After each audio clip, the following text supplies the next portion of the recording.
지혜란 말의 제일 핵심은 역시 의로운 생활인 것 같아요. 그 생각이 쭉 흐르기 때문에. 그런데 여호와경에도 아주 만만치 않게 강조하는 것이 잠언입니다. 그래서 보면 29쪽 제일 밑에서 보면 잠언 한 권만 보더라도 여호와경이라는 말이 상당히 많이 등장하고 골고루 분포되어 있습니다. 그래서 1장에서부터 쭉 거기 조사한 거 보면 많이 나오고, 그 지혜가 잠언의 주제라고 말할 수 있는데, 그 지혜가 잠언의 주제인 그 잠언에 여호와 경외가 이렇게 많이 등장한다는 것은 지혜와 밀접히 관련을 시키려는 의도인 걸 알 수 있고요. 또 그 1장과 7장, 1장 7절하고 9장 10절에 그 배치된 것도 의미가 심장합니다. 왜 그러냐면 1장 잠언을 이렇게 큰 부분으로 나누면 1장에서 9장이 일부예요. 일부. 그리고 10장 이후를 전체적으로 2부라고 볼 수도 있고. 왜냐하면 10장 이후하고 1장에서 9장까지 하고가 장르가 많이 다르거든요. 그런 것도 이제 관심을 가지고 보면 잠언 이해가 정확해지는데, 요 1장에서 9장 부분이 잠언 전체가 무엇을 뜻하는 책인가 하는 그 방향을 정하는 거예요. 방향을 정하는데 제일 앞에 1장 7절하고 제일 끄트머리 9장 10절에 여호와를 경외하는 것이 그 지혜의 근본이라 하는 말을 이렇게 배치함으로써 1장에서 9장의 인클루지오를 이루고 있습니다. 인클루지오를 이루는 것은 항상 인클루지오나 뭐 이제 그 교차 대칭 구조는 늘 뭘 생각하면 되냐면 그 두 가지를 생각해요. 하나는 그 문단을 나누는 거, 어디서부터 어디까지가 한 단원이다 이렇게 말해주는, 이제 영어로는 demarcation, 아마 스펠이 맞을 거예요. 그 문단 나누기, 어디 한 단원이 어디서부터 어디까지 하는 걸 말해 주는 기능이 있고, 두 번째는 핵심 주제를 말하는 경우가 굉장히 많아요. 인클루지오라든지 카이에스틱 스트럭처의 경우는 이제 가운데 부분이 이제 핵심이 되고, 인클루지오는 여기 나오고 우리말로 하면 양괄식인데 여기 이제 핵심이 되는 경우가 많죠. 그래서 1장과 그리고 책 전체로 볼 때 31장 30절에 다시 한번 나오고 여호와 경외란 말이, 그러니까 이렇게 인클루지오가 되고 또 이렇게도 인클루지오가 되고, 여호와를 경외한다는 것이, 그러니까 지혜로운 삶, 바른 삶이라는 것은 하나님을 두려워하는 것과 불가분리의 관계가 있다. 그냥 신앙 자체가 지혜다. 아주 단적으로 말하면 그렇게 설명할 수 있겠습니다.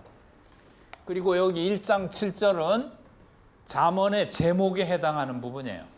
1장 1절에부터 7절까지 전체가 제목인데, 옛날에는 책 제목이 길었잖아요. 전체를 제목이라고 할 수 있는데, 거기에 여호와 경외라는 것이 나오는 것은 여호와 경외가 얼마나 지혜에 있어서 중요한가 하는 것을 말한다고 볼 수 있죠. 의로운 생활이 제일 중요하지만 여호와 경외를 굉장히 많이 강조하고 있다. 이렇게 생각하면 돼요.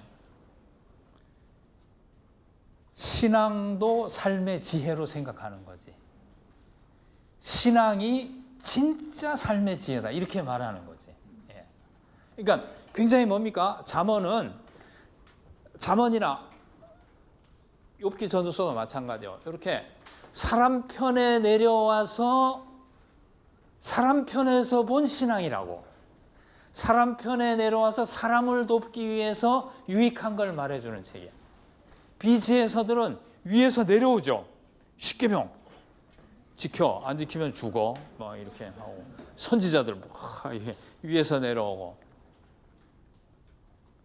시편은 그래서 밑에서 올라갔는데 그래봤자 하나님에 대한 고백이기 때문에 전부 그 오경이라든지 여기에 나오는 신학이 이렇게 쭉 배어 있는 거잖아요. 근데 지혜에서는 인간 편에서 인간을 돕고 인간에게 유익한 게 무엇인가 이렇게 말해주는 그런 입장이라고. 아까 인생론이라고 말씀드렸습니다만은 그 인생론은 하나님이 없는 세계에서도 인생론이란 말은 쓰죠. 뭐 톨스토이 인생론도 있고 뭐 루소의 인생론도 있고 뭐 러셀의 인생론도 있고 많이 있는데 그런 것과 다른 거는 신학적 인생론이니까 다른 것인데 인생론이란 말을 할 수 있는 거 뭐냐면 사람 편에서 이렇게 봐주는 관점. 그러니까 신앙도 우리 그렇게 하잖아요. 전도할 때. 저는 청년 시절 전도할 때 그렇게 많이 길거리에 나가서 전도하고 다니. 예수 안 믿는 사람들 아무것도 모르니까 그때는 그런 말도 많이 통했어요. 꼭 교회 나오세요. 그래서 복 받으세요. 막 이렇게 전도하고 다녔다. 신앙을 가져야 복을 받습니다. 지금 사는 꼬라지를 보세요. 이게 뭡니까? 교회 나오세요. 막. 도시 곳곳에 다니면서 그냥 직장에서도 그냥 매주 한 사람씩 목을 잡고 끌고 나갔어. 안 간다. 너 예수 믿어야 산다. 예수 믿어야 복을 받는다. 뭐 그런 식이죠. 이제 사람 입장에서. 그러니까 이것이 무슨 그 하나님 중심이 아니라고 할 건 아니잖아요. 근데 이렇게 그 사람 편에서 사람 입장에서 유익한 것을 말해주는 그런 내용도 하나님께서 이제 계시의 내용으로 해서 성경에 이렇게 담아두고 있는 것인데 여호와 경외 신앙을 지혜라고 한다면 역시 그 신앙을 갖는 것이 인간에게는 가장 성공적인 투자다. 이렇게 잠언이 말하고 있다고 볼 수 있는데 확실히 지혜에서는 조금 더 낮은 위치에서 이렇게 사람과 가까이 하면서 하나님이 주시는 말씀이라고 이제 생각이 듭니다. 어쨌든 이 부분이 엄청나게 많이 강조되고 있다. 그 다음에 마지막으로는 30쪽 제일 그 본문의 그 끝에 줄 호호마의 신학화는 의인화된 지혜 숭리에서 절정에 이르고 있습니다. 의인화된 지혜 숭리의 목소리는 잠언 1장과 8장, 9장에서 들리고 선지자처럼 외치고 아니 선지자 수준을 넘어서서 인생들에게 자신에게 돌이키라고 말하고 있으니까 나에게 돌이키라고 이렇게 말하고 선지자들은 설교할 때 어떻게 했습니까? 나에게 돌이키라고는 안 했잖아. 하나님께 돌이키라고 그랬지. 선지자들은 대변인일 뿐이에요. 자기가 나서는 사람들이 아니었고 완전히 하나님의 입으로서 하나님께 돌이키라고 말했는데 지혜는 지혜가 여성이기 때문에 우리 그 학자들은 이거를 레이디 위스덤 이런 말로 표현합니다. 레이디 위스덤. 지혜 숙녀. 그냥 인격화된 지혜란 뜻이에요. 이게 personified wisdom인데 그 여성 명사고 그 아름다운 여인이 젊은 그 청년을 이렇게 유혹한다고 그럴까? 오라고 부르는 식으로 돼 있기 때문에 레이디란 말을 붙이는 거예요. 또 매력적이잖아요. 레이디 이렇게 하니까. 또 일단 그 이스라엘 사회에서는 청중이 기본적으로 남성들이었고 하니까 이제 레이디 위스덤으로 이렇게 하는데 여기 보면은 그 길에서 외치면 선지자 정도도 굉장히 높은 거잖아요. 높은데 나에게 돌이키라고 하니까 뭐 하나님이 돼버려요. 하나님처럼. 그리고 자기를 얻어서 생명을 얻으라고 말한다는 거죠. 주의 지혜 숙녀가 인격적 존재일 뿐만 아니라 신적 존재가 되는 거죠. 그러니까 바로 지혜는 하나님 자신의 지혜이고 하나님의 속성으로서 그 하나님과 연합하여 하나님께 배울 때 생명을 얻는다고 말하는 것을 이렇게 의인화한 표현으로 생각되는 것입니다. 예. 그러니까 여기까지는 사람이 하는 거지, 지혜가. 여기까지는 사람이 바로 살고 하나님을 잘 믿고. 근데 여기는 하나님 자신이 돼버린 거예요. 그래서 우리가 바르게 살고 하나님을 두려워해서 산다는 것은 이건 뭐 기독교 신학 전체의 구조도 그런데 그것이 이제 우리 신앙이라는 게 하나님과 연합하는 거잖아요. 주님 안에서 주님과 연합하는 거니까 그 수준에까지 이제 지혜를 통해서 하나님과 이제 교제하는 그 수준까지 말하고 있다, 이렇게 볼 수 있는 것이죠. 어쨌든 지혜가 의인화되고 신격화되고 있다. 생명을 얻으라, 나에게 오라, 이렇게. 잠언의 지혜 숙녀, 하나님의 한 위를 의미하는가 하는 것은 오랜 논쟁이 되어 왔는데 어쨌거나 지혜는 단순한 삶의 요령이나 도덕적 삶을 사는 인격이라는 인간적 차원을 넘어서 신적 존재로 제시되고 있고, 지혜 숙녀는 계시 중개자를 넘어서 하나님 목소리요, 심지어 하나님 자신이라고까지 말할 수 있을 정도로 이렇게 아주 신비한 수준에까지 발전하고 있습니다. 어쨌든 그렇게 발전해 나가는 것을 이제 기억하면서 단계는 대강 이렇게 네 단계로 이제 설명할 수 있는데요. 여호와 경외 부분을 한번 같이 잠깐 생각하고 그 다음에 그 지혜서의 분류로 들어가겠는데요.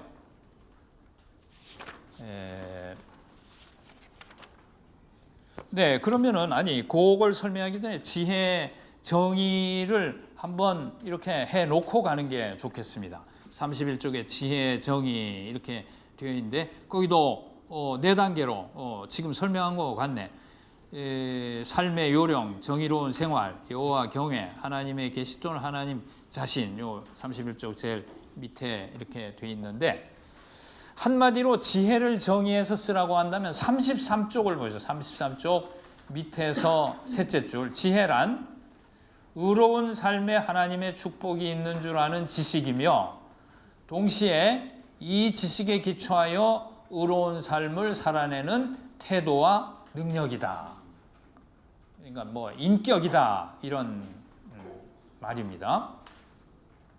그거 전에 예비적으로 지혜를 정의하면 32쪽 그 들여쓴데 중간쯤에 들여쓴 거 있죠. 지혜는 경험에 의해 얻어진 삶과 우주의 질서에 대한 지식이며 그 지식에 조하여 바른 삶을 살아가는 태도와 능력이다, 이렇게 했는데 이런 의미입니다. 그러니까 이 우주가 있잖아요. 우주나 그 역사가 있으면 하나님께서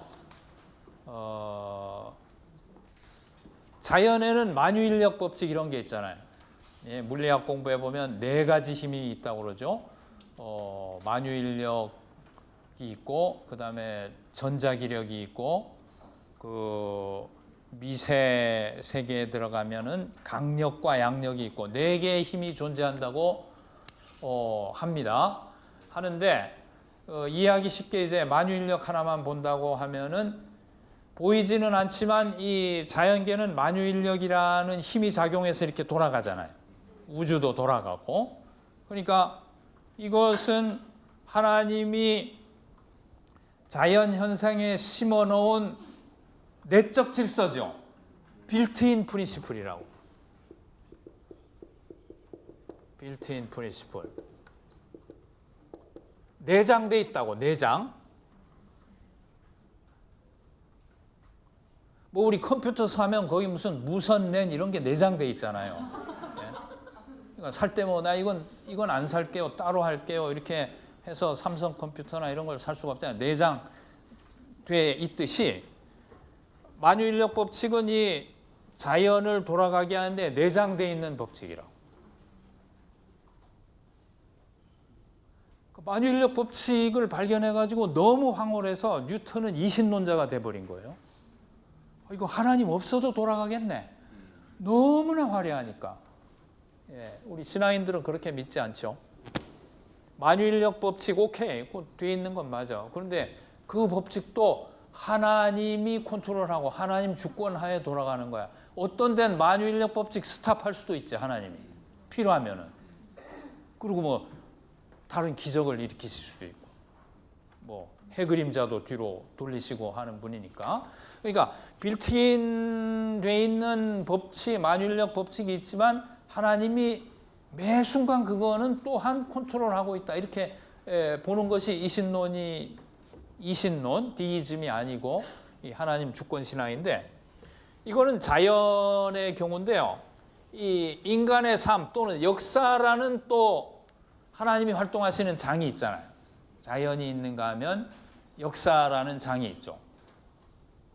찬양시가 그걸 말하죠. 찬양시가 하나님의 그 어미하심, 머제스티 뭐라고 번역하나? 하나님의 위엄을 두 가지로 표현하죠. 하나는 천지를 창조하신 위엄, 또 하나는 역사를 주관하는 위엄. 그러니까 하나님이 활동하는 영역을 크게 자연과, 자연이란 말 안 좋아할지도 모르지만 어쨌든 자연과 역사 두 개로 말할 수 있는데, 자연의 만유인력 법칙이 있다면 이 역사에는 보응의 원리라는 도덕 법칙을 심어 놓으신 거예요. 빌트인 프린시플로 모럴 오더, 도덕 법칙을 심어 놓으셨다니까. 이 도덕 법칙의 이름이 뭐냐면 레트리뷰션 프린시플입니다. 야, 이 말은 지금 하긴 좀 여러분 좀 싫어할 것 같아가지고 걱정되는데, 보응의 원리인데요. 이거를 막 그 불교의 인과응보 이렇게 생각하지 마시라고. 그리고 이 보응의 원리는 우리 개신교도들한테 설명하기가 제일 어렵다고 봐요. 왜냐하면 우리 오직 은혜로니까.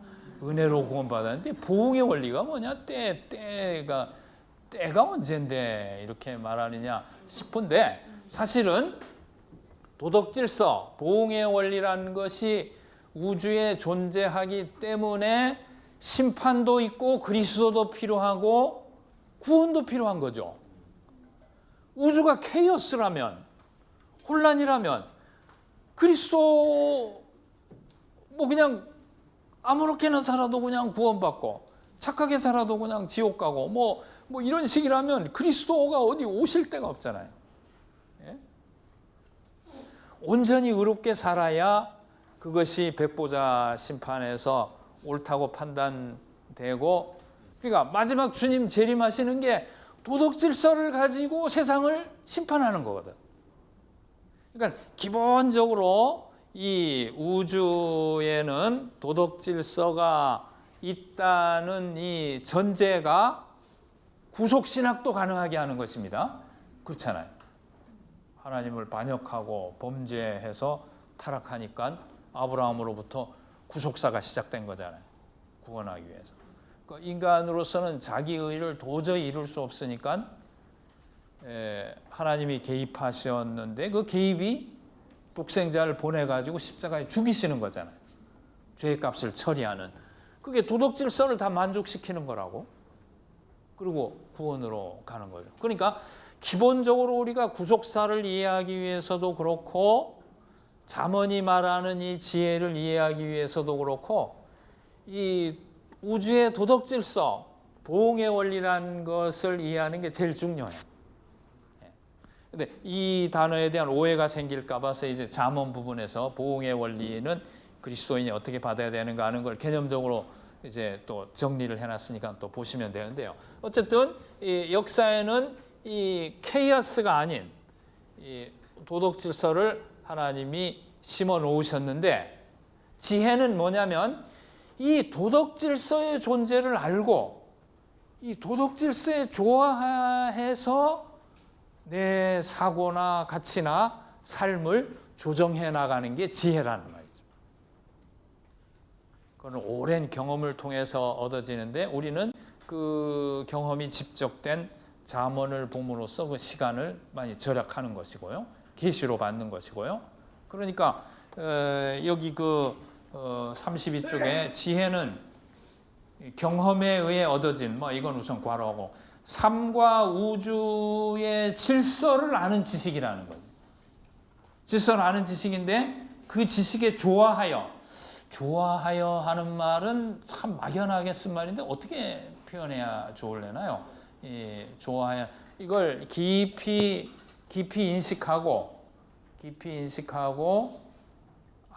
이 질서에 맞춰서 살아가는 것이 이제 하나님께 복을 받는 길이다. 이렇게 파악하고 그렇게 살아가는 가치관뿐만 아니라 능력, 그것이 지혜가 되는 것이죠. 이것은 저 혼자의 정의가 아니고 롤랑 머피라든지 제임스 크랜쇼라든지 하는 학자들이 아까도 그 제임스 크랜쇼의 그 글을 잠깐 읽었습니다만은 이런 학자들이 지혜란 개념을 정의한 걸 쭉 종합해서 제가 다시 한번 정리한 것인데 이 말을 좀 더 구체적으로 실천적으로 푼 것이 33쪽에 거기 코테이션 마크 안에 우리가 먼저 읽은 그 부분입니다. 거기를 다시 읽어보면 의로운 삶에 하나님의 축복이 있는 줄 아는 지식이다 한 것은 그 도덕 질서를 파악한 지식을 말하는 거예요. 동시에 이 지식에 기초하여 결국 그러면 좋아야 바른 삶을 사는 건 뭐냐? 이 지식에 기초하여 의로운 삶을 살아내는 것. 그것이 지혜다. 지혜를 특별히 여기에 핵심을 맞춰가지고 이렇게 이제 정의를 해보는 것입니다. 그 밑에 주 36쪽도 한번 보세요. 주 36, 32쪽과 33쪽에 나오는 주 36 보면 참고로 학자들은 지혜를 어떻게 정의하며 살펴보자. 여러 각도의 정의가 도움이 될 수 있다. 크랜쇼는 지혜는 어떤 한 가지 표현으로 충분히 정의되기는 어렵다고 하면서도 가장 간단히 ability to cope, 인생에 대처하는 능력, 어떻게 살아야 제대로 사는 것인가, 또 인생 조타 기술 이런 이름으로 붙였다는 거죠. 그 다음에 quest for self-understanding and for mastery of the world, 그 세계에 대한 통달, 메스터리 등등. 그리고 조금 내려가서 그는 또한 모든 실제 하나님이 심어놓으신 진리를 찾아내고 이 진리에 근거하여 우주의 질서와 조화롭게 살아가는 걸 배우는 것이라 이렇게 말했다는 겁니다. 제가 설명드린 것들이 이렇게 학자들이 한 것에 다 도움을 받고 있습니다. 머피는 창조가 나오는 대화다. Dialogue with Creation. 대화는 단순히 정말로 토크하는 것만이 아니고 그 창조라는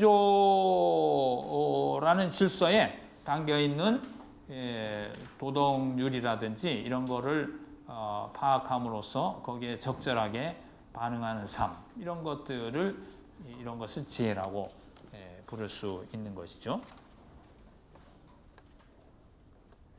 지혜가 좀 파악이 될 수 있겠습니까? 그냥 성경을 읽으면 출애굽께서는 이렇게 말했다가 또 무슨 지혜 숙녀가 거리에서 지혜가 뭐냐 막 막연한데 이쪽 두 쪽 끝트리는 띄어내 버리고 이쪽을 중심으로 지혜서 이해를 위해서 정의를 한다면은 지금 제일 정확하게는 33쪽에 의로운 삶을 살 때 하나님 축복이 있는 줄 알고 그래서 의로운 삶을 살아내는 태도와 능력을 갖추는 것, 그런 것을 지혜라 이렇게 말할 수 있다는 것입니다. 간단한 얘기죠. 지혜는 이제 의로운 삶이다 그 말을 하려는 건데 성경 전체를 살피면서 이제 주경적인 기초를 가지고 이렇게 살피려고 한 것인데요. 그러면은 뭐 지혜서를 배워보니까 뭐 막 열심히 살고 성실하고 정직하게 살고 뭐 그렇게 해서 무슨 펠라기안 비슷하네 이렇게 또 생각이 들 수 있는데, 하여간 우리 개신교 신학 배운 사람들 이게 문제라니까. 그냥 딱 보면 아니다 느낌이 있다고 그 감각은 좋은 거예요. 뭐 기다 아니다 그 감각이 있어야 되죠. 그렇게 펠라기안하게 이렇게 바른 삶을 살아서 뭐 구원을 얻고 우리 공로로 무엇을 얻어낸다는 식으로 도덕 질서나 보응의 원리를 우리 신앙에 적용하자는 게 아니고, 여전히 칼빈이즘이지만은 이 도덕 질서를 안다는 것은 예수 믿은 우리가 어떻게 책임 있는 생활을 할 것인가, 이 부분을 다뤄주는 거지. 무슨 운명적인 뭐 인과응보 이런 거 하려는 것도 아니고, 이제 그것은 뒤에 보응의 원리에 그 기독교 신학적인 조정할 때 얘기를 했습니다만은, 이 보응의 원리를 이해하지만, 이런 법칙을 기본적으로 이해하지만, 우리 구속 신학의 기초가 된다는 그런 이해와 더불어서 하나님의 은혜라는 그 은혜 우산 아래서 이 법칙에 대한 지식을 활용하는 거죠.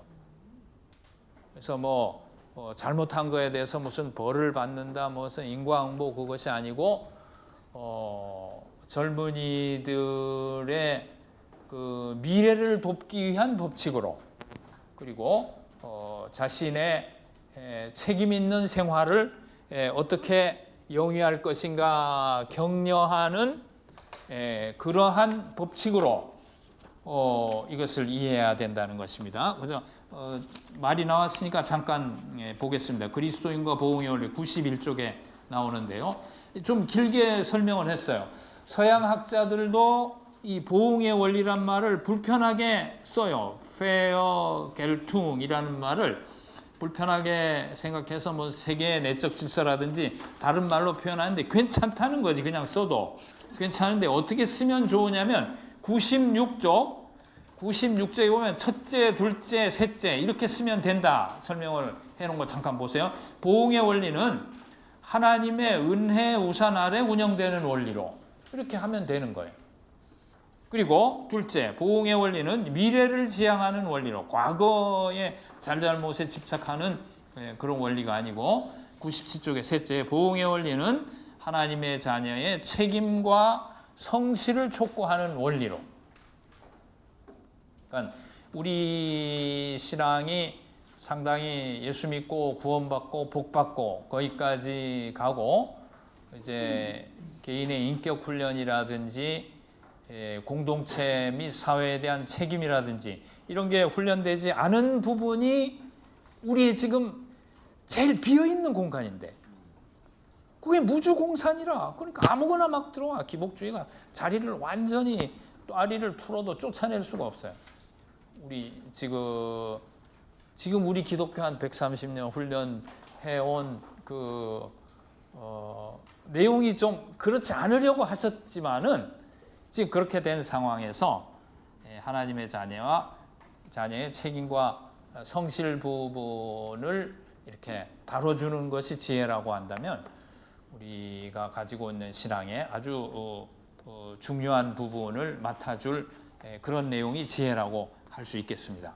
그래서 지금 제가 이렇게 뒤에 보응의 원리의 그 기독교적 조정까지 읽는 것은 처음에 이 말을 듣고 하면 굉장히 부담이 될까 봐서 이제 거기까지 설명을 막 드린 거예요. 막 걱정이 돼가지고. 근데 차차차차 그런 의문들은 해소가 될 것이고요. 근데 이 레트리뷰션 프린시플을 알지 못하면은 욥기나 전도서가 도저히 풀리질 않습니다. 그래서 이러한 그 신학적 구조랄까 하는 개념이 정리가 안 되기 때문에 욥기 설교라는 것이 늘 우리에게는 그냥 미제의 그런 숙제로 남아 있게 되는데, 어쨌든 전도서 마지막 이렇게 갈 때까지 좀 이 개념을 이해하고 같이 생각해 보면 좋겠고요. 어쨌든 그래서 지혜와 의로운 삶은 거의 동의어처럼 이렇게 된다. 그러면 잠깐 28쪽, 29쪽 돌아와서 이 두 부분을 조금만 설명해 보려고 하는데요. 특별히 여호와 경외 부분, 29쪽의 넷째 줄부터 나가는 내용을 조금 보충 설명을 해 보겠습니다. 왜 여호와 경외를 그 지혜의 근본이라고 할까? 왜 여호와 경외가 지혜라고 할까? 지혜의 근본이니까 지혜죠. 레시트 다트 그렇게 됐어요. 지혜, 지식은 거의 같은 말이고, 여호와 경외를 지혜의 근본이라고 하는 것은 이 신앙이 의로운 생활에 강력한 동기가 되기 때문에 그런 것 같아요. 여호와를 경외함으로써 의로운 생활의 추구가 가능하다는 것입니다. 여호와 경외가 의의 능력이 된다는 거죠. 의로운 생활해라. 이건 계속 항상 여러분 설교해 보시면은 걱정이 뭐냐면은 뭐를 해라고만 해서 되는 문제가 아니잖아요. 설교가 하라고만 하면 밑에 앉아 있는 사람은 죽겠는 거야. 힘든데 뭐 자기는 하나. 뭐 하라고만 하네. 우리 설교자의 고민은 뭐냐면은 물론 이런 삶을 살고 격려해야 될 내용이 많죠. 이렇게 임페러티브가 많죠. 근데 그러한 교훈을 받을 때 그러한 교훈을 따라 살 수 있도록 능력을 부여해 주는 게 숙제잖아요. 내가 살 수 있구나. 그러니까 설교에 은혜 받았다는 게 그런 거 아니에요? 오늘 김수옥 선배님 설교도 들으면서 참 은혜를 받았는데, 그러니까 자신을 돌아보게 하고 어떻게 살아야 되겠구나 하는, 그거는 말로 되는 게 아니고 성령의 감동 아니에요. 성령의 감동이 있어가지고 이렇게 깨달아지는 면이 있는데, 항상 그러니까 우리 설교자들의 고민은 원고를 어떻게 써야 되나, 또 기도를 또 많이 해야 되는 이것인데, 의로운 생활을 하라는 것까지는 머릿속에는 정리가 되는데 그것을 살아낼 수 있는 능력이 주어지지 않으면 이거는 또 하나의 그냥 율법만 되는 것이죠. 부담만 되는 것이고, 그런 점에서 볼 때 여호와 경외는 지혜롭게 살 수 있도록, 의로운 생활을 살 수 있도록 돕는 그 동력이 된다고 보겠습니다. 그러니까 예수를 믿는 사람들이 바로 살 수 있는 것이지. 예수를 믿어야 바른 생활이 가능한 것이고, 따라서 형통의 축복을 받는 것이고, 잠언은 굉장히 아주 천상적인, 영적인 이런 걸 막 약속하는 게 아니고, 장수하고 재산도 많아지고 명예도 얻고 이렇게 마음의 평강도 있고, 이런 걸 전부 좋은 블레싱으로, 하나님의 선물로 설명하고 있어요. 그러니까 예수 믿고 바로 살면 복 받는다. 아주 간단히 말하면 그런 구도로 설명을 하고 있는데, 이 의로운 생활이 가장 핵심에 해당하는데, 여호와를 두려워하는 것이 의로운 생활을 할 수 있는 동력이 된다. 이런 설명이 도움이 될지 모르겠는데요. 제가 무슨 글을 쓰다가 참고한 그 내용 중에 철학에서 그렇게 말을 한대요. 철학에서 저지먼트, 심판이라는 걸 말하는데, 심판에 세 가지 기능이 있다는 거예요. 세 가지 기능인데 뭐 이 심판이라는 것은 꼭 무슨 종교에서 말하는 무슨 그 종말 심판이라든가 이런 것보다도 예를 들면 사회법으로 뭐 이렇게 그 범죄한 사람을 처벌하는 거 그런 것까지도 다 넣을 수 있는데 심판에는 세 가지 의의가 있다는 거야. 퓨니티브라고 있나? 뭐라고? 피규인데 퓨니티브. 그러니까 그 처벌적 성격이 있다는 거예요. 처벌. 그 잘못한 거에 대해 가지고 벌을 주는 성격이 하나가 있고 두 번째는 이 심판이 있다는 것은 두 번째는 죄를 억제하는 기능이 있다는 거예요. 디터런트. 억지력. 뭐 핵 억지력 그런 말 있죠. 디터런트. 그다음에 세 번째는 그러니까 예를 들어서 음주운전하다가 걸리면 뭐 면허 정지하고 1년간 징역형이다. 그러면은 그런 형벌이 있다면은 실제 그런 사람이 죄를 범했을 때에 그거를 처벌하는 성격이 거기는 있는 거죠. 잘못했으니까. 근데 이런 그 형벌의 법이 있는 것은 두 번째로 죄를 억제하는 기능이 있다는 거야. 그러니까 음주운전하면은 감옥 간다. 면허 정지되어 감옥 간다. 그러니까 음주운전을 안 하는 거지. 회식하고도 집에 운전하고 가야 돼. 뭐 자꾸 소주 한잔 하자고 막 그래도 이제 안 하고 죄를 억제하는 기능이 있다는 거지.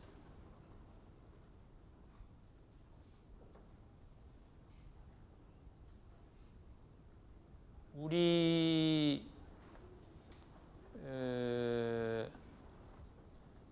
율법도 마찬가지죠.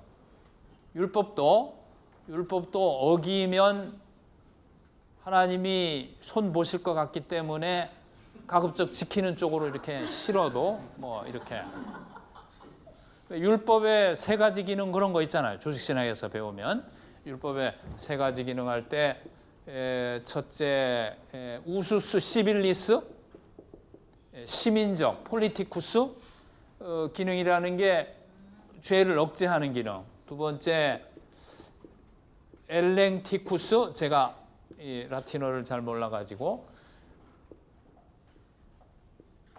페다의 고기쿠스인가 또 그래요. 몽학 선생의 기능이 있잖아요. 이거 굉장히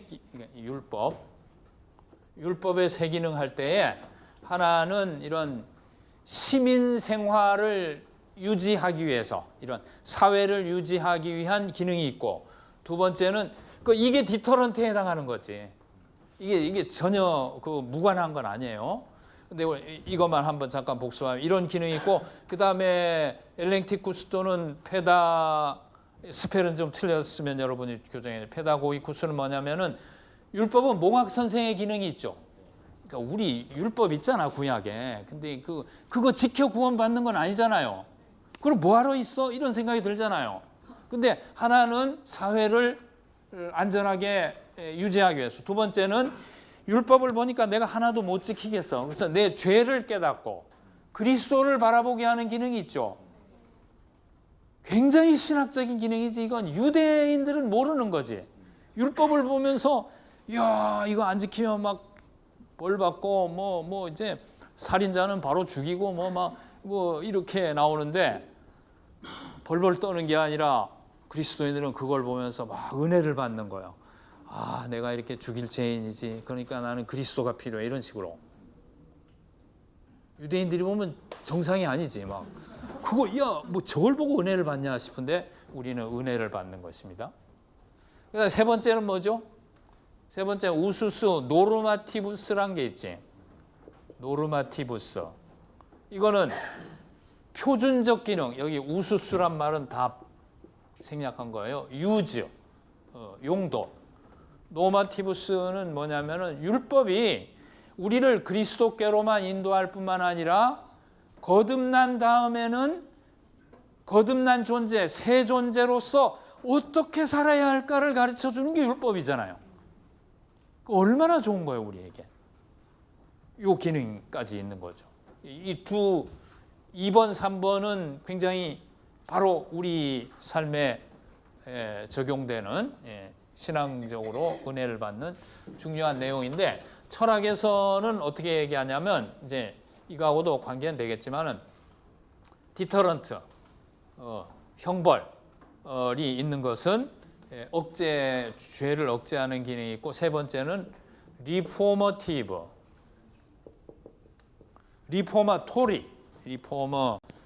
아니고 리포마토리.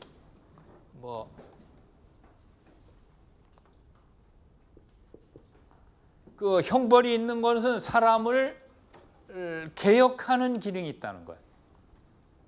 이것이 있음으로 해서 죄를 억제하면서 단순히 음주운전하지 말아야지, 또 다른 사람을 무고하지 말아야지, 또 사기치지 말아야지, 이렇게 벌벌 두려워 떠는 것만 아니고 그 나쁜 짓을 안 함으로써 한 사람 한 사람 인격과 사회가 개선돼 나가는 거지. 개혁돼 나간다는 그런 기능이 있다는 거예요. 요거하고 좀 가깝죠? 이렇게 노머티브스하고 연결이 되겠는데, 어쨌든 자, 요걸 생각하면 뭐를 여기 생각할 수 있냐면, 하나님을 두려워한다는 것은 하나님은 도덕 질서를 운영하시는 분이기 때문에 범죄할 때에 징벌을 내리실 수 있는 분이죠. 한 번씩 다 맞아봤잖아요, 우리가. 안 맞아보고 신학교 올 수 있습니까? 한국교회에서 제일 많이 맞은 사람들이 모여있는 게 합신동산 아니에요? 아유, 나는 나처럼 얻어맞은 사람 있나? 이렇게 막 소리 치고 댕긴 사람이었는데 하나님 손이 두려운 걸 알거든요. 두려운 걸 아니까 개혁돼 가는 거예요. 그것 때문에. 죄인이긴 하지만, 그러나 우리는 죄인이면서 또 새 존재인데, 요 개혁되는 부분, 리포마토리, 하나님이 두렵기 때문에 의로운 생활을 하는 쪽으로 자꾸 그 내 내적 경향을 이렇게 조정해 나가게 되는 거지. 교수님, 인간론이 좀 이상한데요. 우리는 완전히 부패한 죄인인데, 이렇게 말하실 수도 있는데, 우리는 사실은 이중적 존재예요. 전적으로 부패한 죄인이지만 누구든지 그리스도 안에 있으면 새로운 피조물이야. 화장실에 붙어 있더구만요. 네. 이전 것은 지나갔으니 보라, 새 것이 되었도다. 뉴빙이잖아. 그러니까 하나님의 형상을 우리에게 심어주셨는데, 전적으로 부패해서 그것이 싹을 피울 수 없었는데 새 존재가 됨으로 가능성을 가지고 있는 거예요. 그 이중성을 알아야 교회를 또 가르치고 내 변화도 추구할 수 있는데, 그렇다고 낙관하는 건 아닙니다. 주님 나라 갈 때까지 우리는 전적으로 부패한 죄인이라는 그 죄성을 가지고 살지만은, 동시에 지혜서는 그 이제 도표에도 말하고 있지만은, 자, 비지혜서는 인간에 대한 관점이 철저히 비관적이라. 전 에스겔서 같은 거 보면요, 얼마나 비관적인지 몰라요. 아브라함의 자녀 좋아하네, 그런 소리 하지도 마는. 아브라함의 자녀가 아니에요. 너희는 어미는 가나안이고 아비는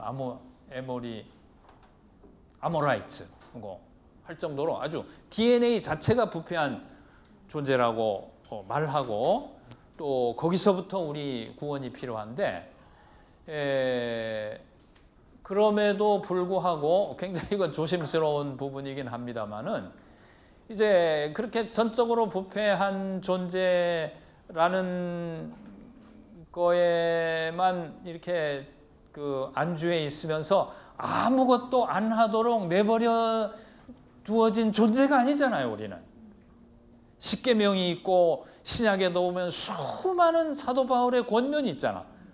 읽어보면 내 힘으로는 넘을 수 없는 것들, 예수님 명령이라든지, 그것이 비현실적이고 될 수 없는 걸 말하는 게 아니고 새 존재의 가능태로 그것이 주어진 것이기 때문에 우리는 우리 자신에 대해서 이해할 때에 회복된 하나님의 형상, 새 존재, 그리고 책임지는, 그러니까요, 비지에서는 인간에 대해서 비관적인 인간관을 가지고 있지만 적어도 잠언을 보면 책임 있는 인간이라고 우리를 규정하고 있어요. 야, 이걸 어떻게 하냐? 안 될 것 같은데. 안 될 것 같은데 우리를 책임 있는 인간이라고 규정하고 있어. 그래서 의로운 생활에 복이 있다. 너가 그렇게 살고 네 인격이 그렇게 네 인격을 그렇게 훈련하고 사회를 그런 곳으로 만들어야 된다. 잠언이 뭔데? 앞으로 사회의 지도자가 될 젊은이들을 육성하는 교재입니다. 너 혼자 잘 살아라가 아니고 굉장히 사회적인 관심을 같이 가지고 있어요. 잠언이 우리를 책임 있는 인간으로 규정하는 데는 뭐 우리가 어쩔 수 없는 거잖아. 잠언은 성경이 아닙니다. 이렇게 말하고 싶으면 그렇게 할 수 있지만 그건 안 되는 거니까. 그러니까 우리에게 구속신학은 굉장히 중요한데 창조신학을 놓치지 않고 붙잡아야 되는 그 이유가 여기 있는 거예요. 창조신학은 레포마토리한 부분, 노르마티브스한 부분, 이렇게 책임 있게 그 삶을 이렇게 그리스도인의 삶으로 만들어가야 되는 부분이 있다는 걸 말하는 것이 잠언인데 그 근원적인 힘이 여호와 경외, 율법을 주신 거 저지먼트 있는 거하고 연결시켜서 생각한다면은 이런 의로운 생활은 여호와 경외라는 신앙이 있기 때문에 가능해지는 것이죠. 하나님이 잠언을 통해서 우리를 어떻게 보시는가, 또 그러면 그 책임 있는 생활, 즉 바른 생활을 위해서 어떠한 동력을 주셨는가, 여호와 경외라는 동력을 주셨다, 이렇게 파악을 하는 것입니다. 목사님 설교 들어보면요, 참 항상 은혜로운데 근데 매주 언제나 들어보면 같은 주제예요. 뭐냐면 하나님 믿고 복받자. 하나님 믿고 복받자. 천재신 것 같아요. 그냥 같은 주제인데 매주 들어도 늘 은혜가 되고 한 주제를 다른 방식으로 접근하면서도 그렇게 은혜가 되니까 한참 들었었는데요. 그런데 하나님 믿고 복받자 이렇게만 되면, 자, 하나님 믿고 복받자 이렇게만 하면 바로 마치겠습니다. 이 복음은 단순한데 너무 단순하지는 않다, 이렇게 생각을 해야 되는 거예요. 하나님 믿고 복받자 너무 단순한 것 같아요. 이것은 이제 기복적이란 이름을 듣기도 굉장히 쉽고, 그러니까 우리 복음은 이렇게, 자, 여기 하나님 믿는 거, 위에 복 받는 거, 하나님 믿는 거, 복 받는 거, 이렇게 한 2층 집이 아니고 3층 집을 지어야 돼. 뭔가 하면 하나님 믿고, 그 다음에 어떻게 하고 복 받고? 그렇죠. 예. 하나님 믿고 바로 살고 복 받는 거지. 이렇게 잠언은 이걸 가르치고 있다. 여호와 경외에 기초해서 바로 살고 복 받아라. 사실은 3층 집 아주 간단한데 이거 외에는 더 없다고 볼 수 있어요. 얼마나 복 받는 거 관심 갖는지 몰라요. 근데 여호와 경외에 기초해서 의로운 생활, 지혜로운 생활을 해라. 그러니까 사실 우리 한국 교회 문제점은 요게 빠져 있는 데 있거든요. 하나님 믿고 복 받자 하니까 이 복은 자꾸만 많이 이루고 막 욕심내고, 요번 합시는 말한다에 이제 박상봉 교수님 그 권두원 쓰신 내용대로 이렇게 너무 욕심만 초구하는 쪽으로 이렇게 돼 있는데, 이거는 하나님이 하실 부분이니까 놔두고, 내가 백만장자가 될지 억만장자가 될지 가난하게 살지 그냥 놔두고 이 부분에 대해서만 책임을 지면 되는 거지. 그럼 가장 행복한 생이 되는 거예요. 그래서 이런 구조를 보이고 있기 때문에 의로운 생활과 여호와 경외는 불가분리의 관계에 있고 아주 잠언을 구성하는 아주 중요한 요소들이라고 볼 수 있습니다. 사실은 우리 한국교회가 한국교회 이렇게 말할 수준이 저는 안 됩니다만 한 130년, 140년 믿어오는 동안 2층 집을 극복하고 있다는 조짐이 별로 안 보여요. 여러분이 목회할 앞으로 3, 40년이 될지 50년이 될지는 2층 집에서 3층 집으로 구조 변경하는 그 숙제를 지니고 일생을 목회한다는 이런 문제의식을 가져야 될 것입니다. 이게 우리에게 남아있는 숙제라고.